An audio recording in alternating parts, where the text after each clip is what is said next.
22 మన జాతీయ జెండాను అడాప్ట్ చేసుకున్న దినం.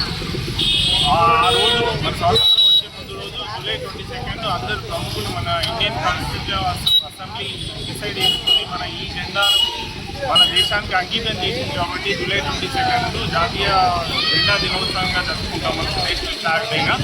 ఆ ప్రాముఖ్యతను తెలియజేయడానికి మా పాఠశాల నుండి భారీ ర్యాలీ నిర్వహించడం జరిగింది. దీనికోసం 300 మీటర్ల జాతీయ జెండాను ఉపయోగించి దేశ ప్రజలకు, పట్టణ ప్రజలకు జాతీయ జెండా ప్రాముఖ్యతను, దాని యొక్క ఇంపార్టెన్స్ను, మన వాల్యూస్ను, మన హెరిటేజ్ను, మన కల్చర్ను దేశ ప్రజలకు, పట్టణ ప్రజలకు తెలియజేయడానికి ఉద్దేశించి భారీ ర్యాలీ నిర్వహించడం జరిగింది. జాతీయ స్వాతంత్రం వచ్చే కన్నా ముందే పింగళి వెంకయ్య రూపొందించిన జాతీయ జెండాను మన దేశానికి అంకితం చేశారు. అందువల్లనే ఈరోజు జాతీయ జెండాగా, నేషనల్ ఫ్లాగ్ డేగా, జాతీయ జెండా దినోత్సవంగా జరుపుకుంటాం. Thank you.